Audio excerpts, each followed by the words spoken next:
Hi everyone. So back in my summer favorites video a few months ago, I had mentioned that I was realizing as we were doing that video that I own quite a significant number of plants with red or reddish purple or sometimes even just purple backsides to their leaves. And I had mentioned that maybe it would be a fun idea to do a video highlighting my favorite plants that have a different color to the backsides of their leaves. So that is what we're going to be doing today. Now, as we go along, I am going to give you some of the prevailing theories on why some plants have different colors to the backsides of their leaves. And honestly, you guys, I was thinking that I was going to do this, like I said, as just my favorite plants with different color backsides to their leaves. But I'm kind of thinking now if maybe I should just show you all of the ones I own as well. Because there's honestly only a few on the list of favorites that I don't own. So I don't know. We'll see how it goes time-wise. We'll go through the list I did of favorites, and if I feel like we have time, then we can look at the rest of the ones that I actually own that have different colored backsides to their leaves. Now, you may have noticed in the title of this video that I refer to these as the Louis Vuitton plants of the plant world, and that is because, in case anybody is not familiar, Louis Vuitton shoes have red bottoms, signature red bottoms to them, and there is actually a little bit of folklore out there. I've seen it in several places, several articles have stated that Christian Louis Vuitton, that's his first name, right? I'm pretty sure that is his first name. I will correct it on screen if I'm wrong, but there has been folklore floating around that it was this first plant I'm going to show you that actually inspired him to do the red bottom to his shoes. And this first plant is the Begonia maculata. Now, my Begonia maculata, my mama plant, is just way too big to even remotely try to move that plant. I can't even. That's a conversation for another day. But I did recently do a propagation of it in water and recently potted it up in leca because I wanted to see how it did in leca. Now, unfortunately, through the propagation process, some of the leaves got crispy edges and I had to cut them off. But if we look at the one completely nice leaf right here, you can see how it kind of has like a stiletto shoe type shape to it. So I could see how this could be inspiration. And of course, the back side of this is a brilliant, bright red. I know it's hard to see it on the complete leaf right there, but you can see on these other ones, it is a very red. This is honestly one of the truest red-backed leaves that we're going to be looking at today. I would say that almost, well, I'm looking at another one right now that's pretty red, but the majority of the rest of the ones that we're going to look at today are actually more of a reddish purple. So this is kind of one of the exceptions to that rule, but I absolutely love this plant with its polka dotted pattern, and you guys starting to show up a lot more lately. And I saw it at the International Aroid Society's Tropical Plant Expo in Miami last month. There is now a variegated version of this, which I will flash up on screen for you. But absolutely love this plant. If you guys own one of these and have struggled with it, I have a care guide for it. I will link it down in the description below for you. I will definitely let you guys know how it does in leca since I've never tried it in leca before. If you're thinking about getting one of these because it is super duper cute, I will warn you right now, they grow like a weed. They grow so fast, they get so big, they get so tall, just prepare yourself. But they can be cut back very easily, they propagate super easily, but you're gonna have to keep it in check. But absolutely love this plant. Okay, where am I gonna put it? I have so many plants around me that you guys can't even see. It's crazy. Okay, so let's talk about Syngonium next, because I have one Syngonium on this list.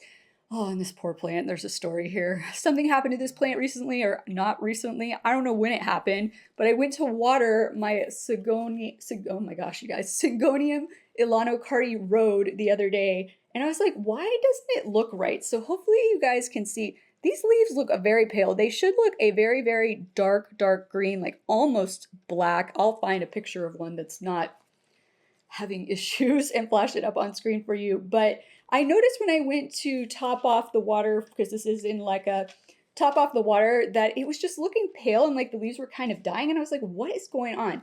I don't know when it happened, you guys. This was one vine in this pot. Let me take it out of its cover pot. It's just like wobbling around all over the place. It was one vine in this pot. At some point, unbeknownst to me, right below the top surface of the leca, the vine had snapped in two. So that's why the leaves were getting all funky and everything. They were basically dying off because there were no roots on the end of the vine that snapped.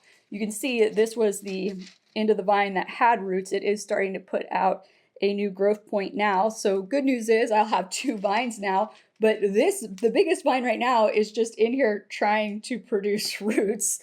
I'm telling you guys, I have no idea how it happened. It hasn't toppled over or anything. I don't know if it just got so long that it was heavy enough that it snapped it. I have no clue. So like I said, the front side of these leaves are not looking like they should, but the back side of these leaves look exactly like they should, which is this beautiful red color. Now this is almost true red. There's maybe a little bit of a purplish color to this, but not much. It's not quite as bright of a red as the Begonia maculata is, but definitely closer to red than a lot of the other plants we're going to look at today. So if you are a Syngonium lover and you find yourself starting to fall in love with plants that have red or reddish purple backsides to their leaves, the Syngonium Alocasia, Syngonium, I'm leaving part of the name out, you guys. It's a Syngonium urethophyllum Alocasia, I think. I might have butchered that, but hopefully I'll be flashing up the names on screen for you so you can see what I'm trying to say out of my mouth. But definitely love this plant. I will love it even more once this whole situation gets resolved and we get back to the super deep dark green leaves. I'm just so upset about that. I don't even know. Once again, no clue how the heck that happened. So that is the only Syngonium on our list. Let me pull my list back up so I can make sure I'm not forgetting anything. I will tell you guys there are quite a few philodendron on this list. Let's go to another plant though where there's only one of the species on the list. This is one of the few plants on the list that I do not own, and one day hopefully I will. I don't know, I don't really have a good place for one right now. This is one of the few plants, you guys, because if you're new here, I primarily like plants that have smaller size leaves. So by smaller, because that can be a relative term depending on your perspective and opinion, anything that's larger than this, much larger than this, I don't like to let it trail. I think it starts to look a little funky, but anything that size or smaller, I prefer to let them trail even if they're climbing plants than to have them climbing up a pole. This next plant, which is known as a Cissus discolor, is one exception to that rule. I really like how these plants look when they're trailing. I really like how they look when they're growing up a support, and you can do them either way. This is also commonly known as a Rex begonia vine. However, I do want to reiterate, it is not actually a begonia at all. It is a Cissus. Cissus discolor is the full name. By the way, you guys, discolor, the word discolor, when you see that with a plant, that is specifically referencing the backside of the leaves. If you see something discolor, it is telling you that it has a red or a reddish purple or a purple color to the backside of the leaves. Fun trivia fact for you right there. But this plant has velvety leaves with this kind of silvery veination on them. I mean, and the beautiful, beautiful red backsides to the leaves. They are a little bit more on the purplish side, but just an absolutely gorgeous plant. Everybody I know who's had one who has successfully been able to grow them, because as we all know, not every plant is for everybody. Some people out there struggle with every type of Syngonium, for example, or something, but everybody I know who has not had a major issue with these says they're pretty easy to grow and that they grow like weeds. They grow super, super fast. So definitely a beautiful plant that I hope to one day own that has beautiful reddish, purplish backsides to the leaves. Okay, up next, let's talk Alocasia. There are quite a few, there's a handful of Alocasia common, like Alocasias that a lot of people own that have reddish backsides to their leaves, but hands down, my favorite is the Alocasia cuprea. So I brought mine out for you today. I need to figure out, you guys, it is stretching. We repotted this thing. It was fairly centered in this pot, and it is like just pulled itself this way. It's not like, it's like 1.5 feet, maybe 2 feet back from an east-facing window, but it wants that light, like it wants to be closer. Like I feel like I need to move it somewhere else. Like, I don't know, it's getting a little bit crazy, but absolutely love this Alocasia, called a cuprea because of the copperish kind of coloring to the leaves. That is Latin for, I did this in the summer plant favorites video too, Latin for copper or Latin for coppery, one of the two. But these big, beautiful textured leaves have gorgeous purplish red backsides to them. Now, this is definitely a bit more on the red purple side, as you can see, kind of almost leaning towards like a foolish type purple than the plants we have looked at, but still absolutely stunning, absolutely beautiful. We have a new leaf getting ready to push in right there. We've got a baby corm that is kicked off down here since we repotted this. And you guys, okay, you know it's probably been longer since we repotted this than I think, but I will flash up on screen when it was. It feels like it was just yesterday. And look how crazy the roots are. This is even crazier than the last time I showed it to you in, I believe, the summer favorites video was the last time I showed you. I mean, that's pretty much root bound, you guys. Like we need to repot it again already. It's crazy. Anyways, absolutely stunning plant. Absolutely love it. All right. Let me check things off as I go down my list. I always, if I don't check them off, I end up like forgetting somebody. So don't want to forget anybody. Okay. Up next, I want to talk about I want to show you guys Apobolus. Jeez, my brain just like checked out there for a second, you guys. My Apobolus once again, I'll flash it up on screen. I'm probably going to butcher it. Apobolus acuminatissima. I feel like I'm messing that one up. Lavale, aka purple sword plant. This plant is in desperate need of a repot. It's on my list for next week, you guys. I'm trying to get through all the plants I need to repot, but as you guys can probably see, it is quite grown out. It is a little bit wobbly. It needs a serious repot, and it's, as usual, as all the plants that are desperately in need of a repot right now in this household, it is starting to kill off leaves faster. That's what's happening over there. But it's still pumping out a ton of new leaves, which, as you can see, have this beautiful kind of grayish variegation on these green leaves. But the highlight of this plant, and why it is often referred to as a purple sword plant, are the beautiful purplish backsides to these leaves. And these are definitely more purple than the previous plants that we have looked at. Hopefully you can tell. I feel like I need to block the light from shining through with my hand for you to really see the color accurately. But absolutely stunning plant. Now, another thing that's fun about this one that I don't think any of the plants that we've looked at so far have this is that the stems are actually purple as well. So that definitely adds to the nice little color contrast on this plant. I do have a care guide for this plant too, if anybody's interested in owning one of these. I have found these really easy to care for. I know some other people have struggled, but I pretty much care for it the same way as I do my Aglaonema and my Stromatoglotis, and it does fine for me until I wait too long to repot it, and then it starts killing off leaves. But like I said, it's still been pushing out new leaves. I just need to get it into a new pot, which I will be doing this week. But definitely one of my favorite plants with different colored backsides to leaves. That is a mouthful. I'm just going to start saying one of my favorite discolor plants, since now you know what discolor means. All right, you guys, let me set this guy back down. All right, you guys, so next up, I want to share with you what is hands down my favorite Tanthe just in general, but definitely my favorite Tanthe with reddish purple backsides to the leaves.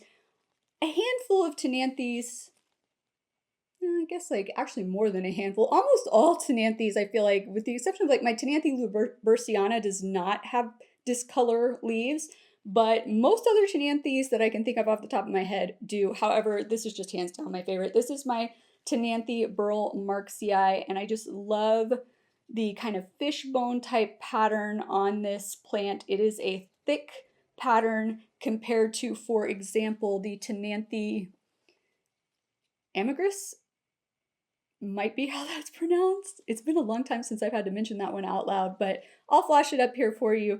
This is a very similar looking plant to this one, except that the patterning, the darker color on the leaves, is a more thin lined pattern. So if you kind of like this, but you don't like how chunky this pattern looks, that would definitely be the better Tanthe for you. But once again, we have beautiful backsides to these leaves in definitely a slightly more purplish color than red. As you can see, it's still kind of a reddish purple. It's not purple. I will show you the only plant I own that I would call truly purple here at some point in this video. And as you guys can see, like if the light shines through on this, it almost doesn't even look like there's anything there, right? Like if I put my hand over it, suddenly it's really dark. Now that's another interesting thing. just recently watered this plant. It's totally dripping down my arm, you guys. That's another interesting thing about these plants. Some of them, when you put them up to the light like that, that coloration can almost just disappear before your eyes. Others, not so much. I think part of it has to do with the thickness of the leaf, honestly, because if the leaf is thicker, it's harder for the light to reflect through it. But some of these plants have similar thickness to their leaves, and I feel like some of them it happens more easily or more fully than on others, and I'm not 100% certain why. But why don't we take this moment to talk about the first potential theory for why plants have different colors on the back sides of their leaves. Let me set this guy down first. All right, you guys, so the first theory I ever remember hearing back when I first got into plants about why some plants have different colored backsides to their leaves has to do with the fact that most of these plants that are discolor like this live on the forest floor under the canopy in what's considered a lower light situation. And so the theory is that the coloration to the backside of the leaves basically reflects the light back up into the leaf, and by doing that, it kind of boosts light absorption or helps increase the usability of the light that is actually hitting the plant. Now, interestingly enough, I always thought that this was the prevailing theory, that was the number one leading theory out there. I don't know why I thought that. I guess maybe because that's just what I had heard most people say or read in most articles. But it wasn't until I was prepping for this video, you guys, that I discovered that's not the leading theory out there. As a matter of fact, a lot of people have kind of sort of dismissed that theory. I don't know. But the leading theory, you guys, is that this is actually sunscreen for the plants. So in order to kind of better understand this, let's talk about what happens with Hoyas. I think I might grab a Hoya to illustrate this point better. Give me 1 second. Okay, guys, so I immediately knew that my Hoya Crimson Princess here was going to be the perfect plant to illustrate this for you. And as an added bonus, she is blooming again for you guys. This flower is kind of in an awkward position for you guys to see, but she is blooming again from at least one spot, which means her other peduncles are probably about to go into bloom too. But the reason I wanted to grab her was to show you this. Do you see that reddish coloration on the edges of these leaves? This is happening pretty much all over the side of this plant that faces the window. Now, this plant lives directly in a southern facing window. In the summer, it gets bright light, but not really a lot of direct light. But we are now in the time of year that the sun has started to track further south again, and now it's getting direct light coming in through the window. And the leaves that touch the window also gets quite warm, warmer than it should be right now because we're having record high temperatures. I mean, it's like 91 degrees today, you guys. It's October. That's ridiculous. But anyways, the window gets a little bit hot, so these leaves get sun stressed. That is basically what is happening here. And what you may not know is something called anthocyanins. Oh my gosh, anthocyanins. The Latin is hard today, you guys. Anthocyanins, I think. I'll flash it up on screen for you is how it's pronounced. But that is what causes this discoloration on the leaves when a plant gets sun stressed. Now, what we know, a couple of things. First of all, sun stressing is not exactly harmful for Hoyas. This is something that is a little bit, in my research, like people like to sun stress their Hoyas because they like that coloration that they get on the leaves. Is it bad? I mean, is it going to kill the plant? No, it's not going to kill the plant. It's a reaction that the plant has to help it survive. But the fact that I am saying out loud to you right now that it's a reaction that the plant has to help it survive would suggest that it's not exactly the best thing for the plant. If the plant has to do this as a reaction of, oh my God, that's just too much light, then maybe you shouldn't purposely be sun stressing your Hoyas, but I digress. So the theory with the reddish backsides to the leaves is that those anthocyanins are at play, and instead of just happening when the plant exhibits or experiences excessive sun like it does on Hoyas, that the plant has adapted over time to just naturally have that at any given point as sun protection against basically getting fried by the sun. Now, I know you were all probably having the same thought that I had when I read multiple scientific papers on this last week. How is this possible? How does this make sense? Because as I stated to you earlier, most of these plants, pretty much all of these plants, live in the understory, or at least they start in the understory. Some of them are climbing plants and they will get up higher, but most of them are understory plants and most of them are not climbers. So they should be getting lower levels of light. So why would they have needed to adapt to be able to tolerate sun stress? Okay, so here is kind of the prevailing theory that I've read in the scientific papers. So basically what they're saying is, just like, I guess you have to think about it this way. There are plants that live in the understory that really never get direct light. I mean, the canopy above them is so thick. They never get direct light. They only get indirect light. However, there are plants in the understory in certain forest settings that get what is known as dappled light. So in general, they're getting lower levels of light than plants that are not in the understory. But because there are gaps in the foliage above them, every now and again, they could get direct light hitting those leaves for an extended period of time. How long? Who knows? It could even be a situation where it's getting direct light, but the wind blows and then that direct light ray shifts a little bit, but then it goes back to hitting it directly. So the theory that I have read in these scientific papers is that it's those plants and they have adapted to have this discolored leaf so that they can tolerate those bouts of direct light that they get through the gaps in the foliage above them. Now, nobody, all of these papers stated that nobody has really taken the time or effort to really test any of the theories for why plants have these discolored, different colored backsides to their leaves. However, this is the prevailing theory. I'm kind of like, the reason I'm a little bit about it, you guys, is I have seen people talk about having plants such as, oh, I don't have that one anymore, but we'll use this one for example. But I've seen people experience this more on prayer plant family plants. So like the Tanthe we looked at earlier, or Morantas or Calatheas, where if they get them into brighter light, the color on the backside of the leaves starts to go away completely. I mean, completely, you guys. Like, it's just not there anymore.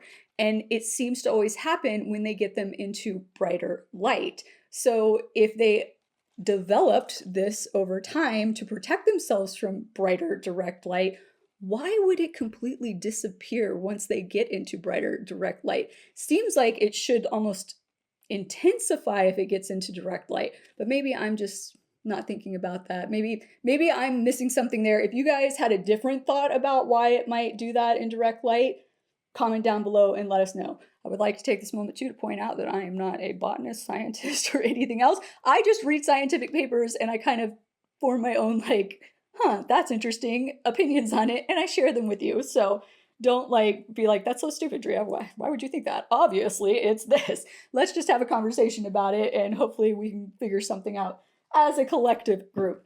But yes, so that is like very interesting, and I'm just kind of still a little bit baffled about that. There are some other theories. We'll get into them later in this video, but let's move on to looking at more of the plants. I think we'll look at philodendrons next. I have more philodendrons on this list than anything else. I know a lot of people are big philodendron enthusiasts. So I want to start out with what is probably I was going to say this is currently my favorite philodendron with red backs. Okay, no. Nope. It's currently is the key here. The other one, which I'm going to show you first, hold on, will hands down always be one of my favorite philodendrons ever, and it just so happens to have beautiful reddish purple backsides to its leaves, and that is my Filodendron micans. Absolutely love this plant. Has beautiful velvety dark green leaves. Obviously with the light shining through the back, they start to look more of a coppery color, which is kind of cool too. But when you don't have the light shining through, they are very, very deep heart-shaped velvety green leaf. But the back sides, I'll try to turn it around this way. This plant is getting so long. Let's see if I can get a good one to show you here. The back sides of those leaves are a beautiful reddish purple color. Absolutely love it. And this is one of those plants where I will try to do a closer up picture for you guys, but it does get the petioles on the leaves actually do take on that kind of reddish purplish color. Now the vines themselves remain green, but the petioles do not. So it creates a very interesting kind of contrast to it. And when this plant gets sun stressed, the leaves will actually turn. I'm going to pull this one off just to show you. I'm going to try to pull this one off just to show you. I guess that was at the end of a vine. I felt like I snapped a vine in two, but I didn't. I'm making sure. No, I didn't. It just happened to be at the end of a vine. But when this plant gets a little bit sun stressed, the leaves will turn completely reddish here. They'll stay alive like this, you guys, like for a while, and then eventually it will die and fall off. But I don't get that very often on this plant. This also actually, wow, look how bright it looks when I let the light shine through. Focus on the leaf, not me. Through the back like that, super bright. This also can be a sign of a nutrient deficiency in these plants, just FYI. Like if your whole plant starts to go this color and you don't have it in crazy bright light, there's something else going on there. But absolutely love this philodendron. All right, now let me show you the one that is kind of, we'll call it my second favorite one at the moment, philodendron that has red backsides to the leaves. Okay guys, so it might not come as a surprise to anybody who's been watching any of my recent videos, but my Filodendron L Choco Red is the next philodendron with discolored leaves that I want to show you today. I am just loving this plant. It looks so cool with the sun glowing through the backsides of it right now, you guys. Look at that. Oh my god, it's so beautiful. Sorry, sometimes I just like, I don't have a lot of time to stop and enjoy the beauty of things like this sometimes, so I'm just really enjoying it. But this philodendron does have red backsides to its leaves. Now, the red on a lot of philodendrons, especially climbers, so this is a larger leaf philodendron, as I'm sure you can tell, it does have a pole because it will want to climb. This is not something that I can let trail like the philodendron micans.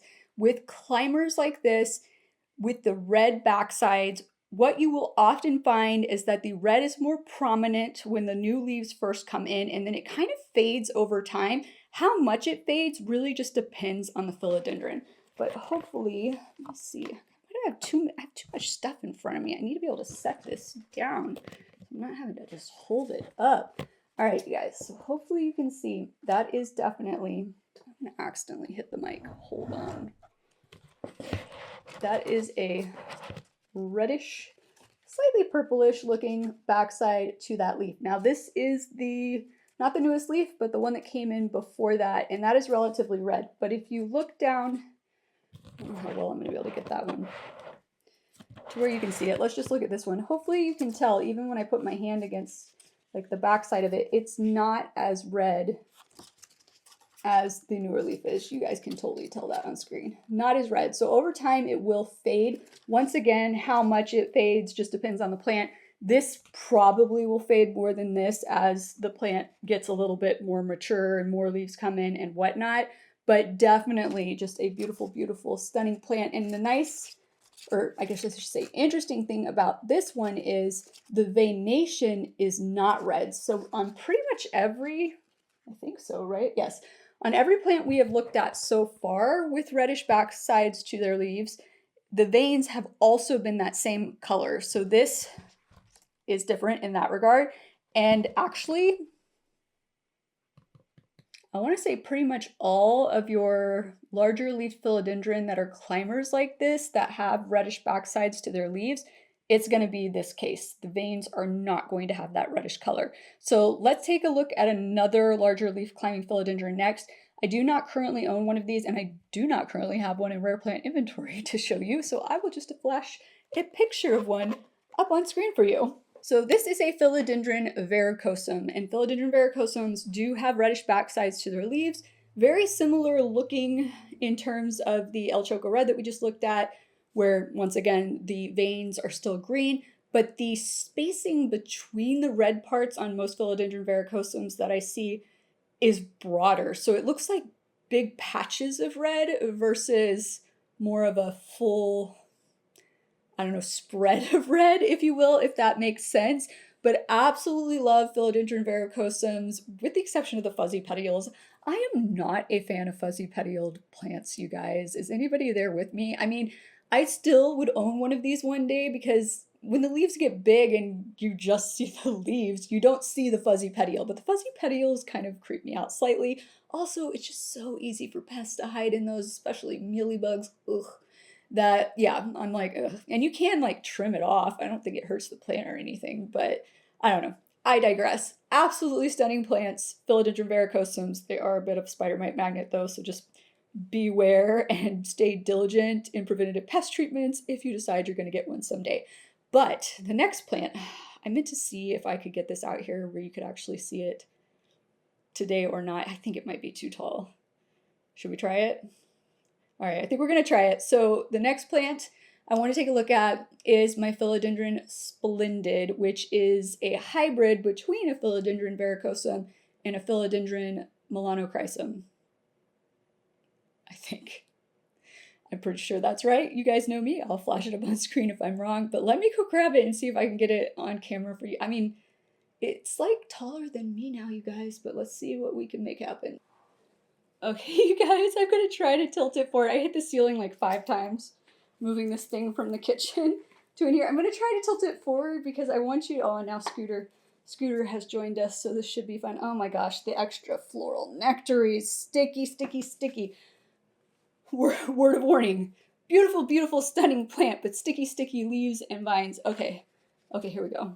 We can see this nice big leaf right here. So a very velvety, elongated leaves, gets that kind of elongated shape from the melanochrysum part of this, which I would like to point out, you guys, melanochrysum, a pain in the ass to grow. Like, I'm just going to be honest with you. They get stuck leaves coming out. They take forever to size up.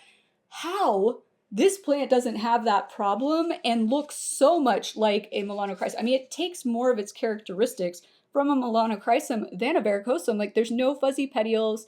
As you can see, it doesn't have that ridged, like, ruffled look to the edges that the verrucosum has. Honestly, the only part of a verrucosum that is really super obvious in this plant to me is the reddish backsides to the leaves. And it's not, I don't know how well I'm going to be able to show you one. Okay, this, can we see it? There we go. So you can see reddish, but it's not as intense of a red as on the verrucosums, and it's not, the spacing between the red is not as wide. It's a little bit more, Scooter's playing with the basket that this is in. So it's a little bit more along the lines of like the El Choco Red. This is definitely a much more subtle red to the backside of these leaves. It almost kind of even takes out on borderline like a brown appearance. But beyond that, this is pretty much characteristics of a melanochrysum primarily, but without all the problems. Like, I don't have any problems with stuck leaves or anything on this thing. Now, we do have some other things we need to address, like the fact that this thing is getting so tall. Here's the topmost leaf up here. Look how big that one is. But it has outgrown its pole. It's just insane, you guys. So we're going to have to do like a chop and extend situation on this here soon, and I will be filming that for you guys, but absolutely love this plant. Let me go take this back to the kitchen and try not to hit my ceiling 5 times in the process. Okay, so next up, I cannot even remotely try to bring this plant in here. I repotted it earlier this week. It is my Stromanthe Triostar, aka a tricolor ginger plant, so I call her Ginger for short for that reason. She's in a massive pot now, you guys. Like, I had to do a whole new situation with her that I will share in an upcoming video because I cannot carry her to my kitchen to water her anymore at the size she is. But Stromanthes in general tend to have discolor leaves. Stromanthe Triostar has pink leaves combined with that darker reddish pink color. And how the variegation presents on the front of the leaf determines what part of that backside of the leaf is going to be the pink versus the more purple color. So where it is green, it will be that darker reddish purple color, and where it is white, it will be that brighter pink color. But absolutely stunning plant. Like, love my Stromanthe Triostar to death. Okay, let's talk about, let me see here. I think the only plants we have left on my list today are prayer plant family plants. So let's start with Morantas first. And my Morantas, in case you're new here and you don't know, my poor Morantas are struggling with flat mites right now. And they, not only do they just look like crap, they're quarantined upstairs. So what I will do is hopefully be showing you some footage of my own Morantas before they had this problem. Specifically my red Moranta, because not all Morantas have discolor leaves. So the green Moranta, as it is called, does not have discolor leaves. The lemon lime Moranta does not have discolor leaves. Actually, now that I think about it, I think the red Moranta might be the only one that does have discolor leaves. But it's beautiful. It is beautiful. It also has red veins on the front, which kind of help accentuate the reddish coloration on the back side of the leaves. Stunning, stunning, beautiful plant. Love my Morantas. This is a trailing variety of plant. So most of our prayer plant family plants are not trailing plants. Most of them are upright plants with the exception of the Morantas, which is one of the reasons that I absolutely love them. I know a lot of people struggle with them, but I just call me the Calathea queen. I don't know. When it comes to prayer plant family plants, I just don't struggle. I've never had a problem with them, you guys. And I know a lot of people say they need high humidity to keep them looking good and not crispy, whatever. I got crap humidity in my house. Like it's like 40% humidity in here right now. And in the winter, it's going to be like between 30 and 40, and they do fine. So I think that's a load of crap. I honestly think your success with Calathea or other prayer plant family plants such as Moranta, Tanthe, Stromanthe, I really honestly think it has to do with watering consistency. If you are not consistent with the watering and keeping the soil at the correct moisture level at any given moment, that's when I think people start to have problems. But once again, I digress. I've gone off on another topic. But let me show you next a Calathea. So I own a ton of Calathea. I tried to pick my favorite. I grabbed two. No, I grabbed three because it's hard for me to pick a favorite, you guys. But there's something specific about these three that's a little bit different, less so on this first one than on the second two. So that's why I chose them. I think I'm going to take this out of its cover pot because it's going to be heavy, heavy, heavy. This needs repotting again too, and I feel like it hasn't even been a full year since we repotted it, you guys. Like all of my prayer plant family plants are just growing like mad and growing out of their pots. So, let me back up here. This is my oh so beautiful Calathea Warskowesii. Pretty sure I just dumped dirt all over the place. This is a velvet leafed Calathea. Hopefully you guys can see those leaves are beautiful dark green with that lighter green in the center. So soft, so velvety, beautiful, gorgeous plant. I absolutely love this plant. Oh my god, love this plant so much. But the other thing I love about it is these beautiful velvety purplish red backsides to these leaves. Now, I feel like the color is not showing up quite as accurate on camera as it does in person today, but this is slightly more on the purple side in person than some of the other plants that we have looked at. But absolutely beautiful. As you can probably see here, this is still kind of reddish purplish on that center midrib there, but not fully. It's a little bit more green than we have seen on some of the other plants, but the rest of the plants, the rest of the surface of the leaf is that beautiful color. Oh my god, it's so soft, you guys. Okay, I try not to touch it a lot like that because I don't want the oils in my hands like doing anything funky. Just so beautiful. Look at it. Oh, I love this plant so much. Okay, quit like oohing and awing over my plants in front of you guys.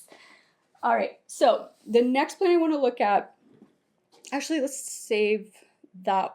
No, let's look at that one next. Okay, this is the one truly purple backside plant on the list. This is my White Fuchsia Calathea. If you're not new here, you will know this is like hands down one of my favorite plants that I own. Part of it has to do with the fact that it has these beautiful, straight up purple backsides to the leaves, you guys. I mean, it's not even remotely red. It is just purple, purple, purple. It is gorgeous. Honestly, you guys, I tried to find out if there was anything slightly different with all of these kind of theories as to why some plants have colored leaves, if there was anything different between the ones that had red or reddish purple backsides versus the ones that have straight purple like the Calathea White Fusion does.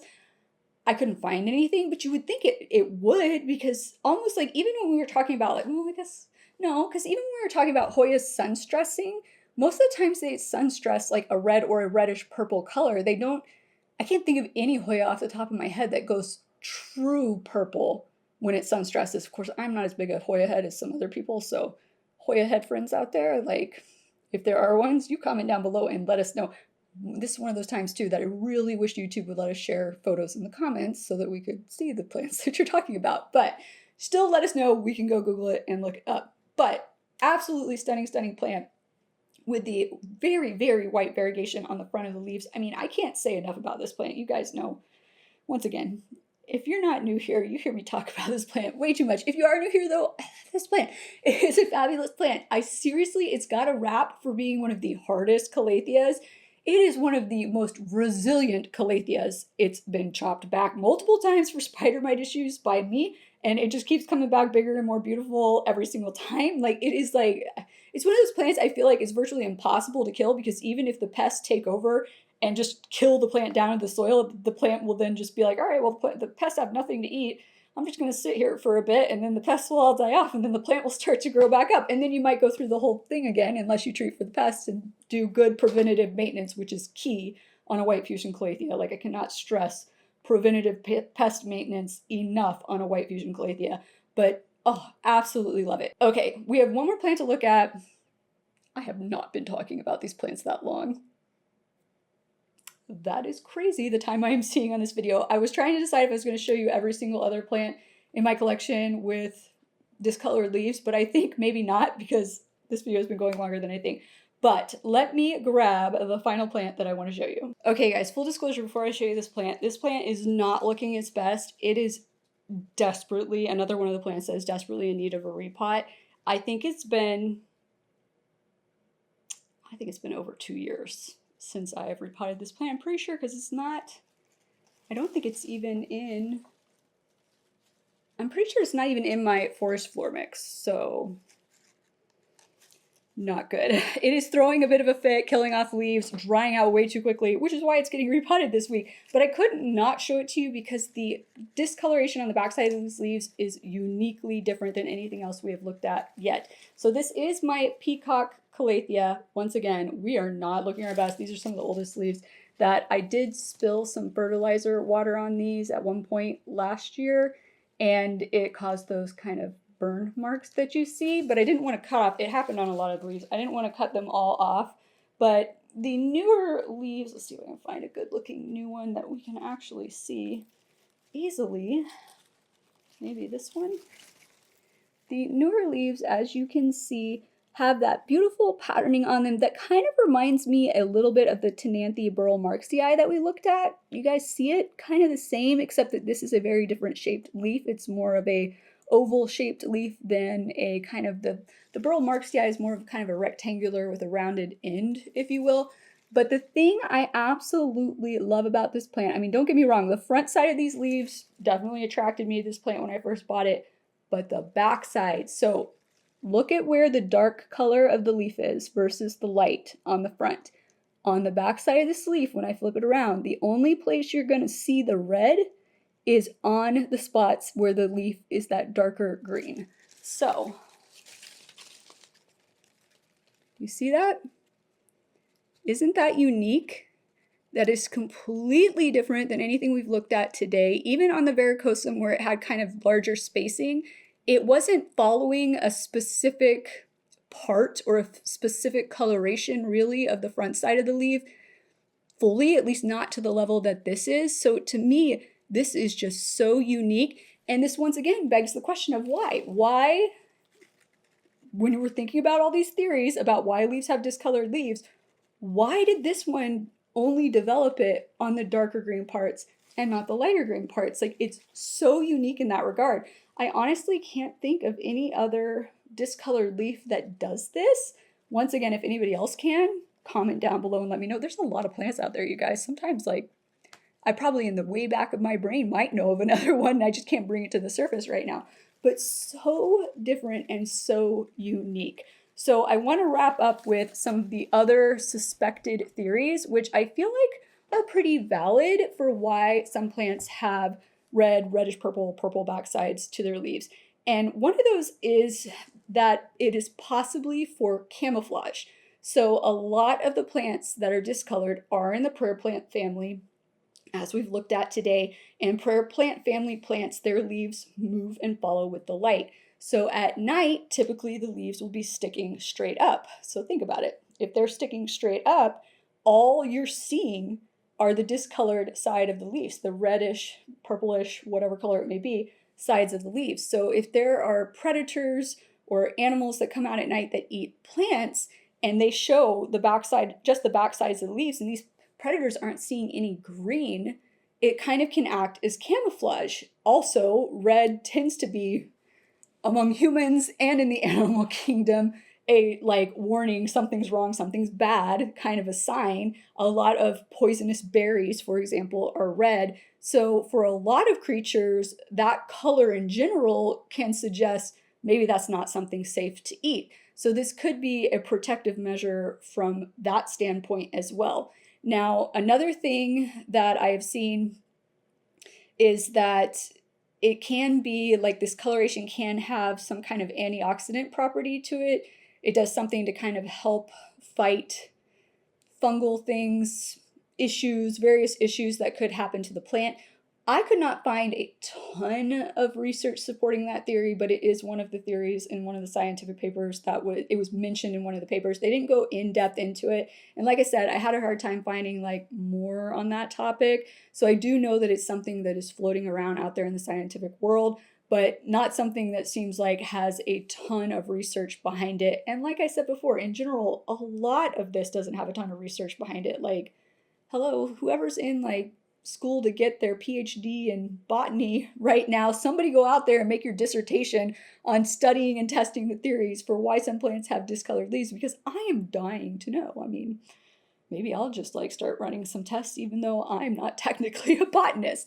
But I hope you guys have enjoyed checking out these gorgeous plants today. I would love to know what your favorite is. If I didn't mention one and it's your favorite, definitely let me know that as well. And if you have enjoyed this video, please be sure to click that like and or subscribe button down below. And I look forward to seeing you again next time. Aloha!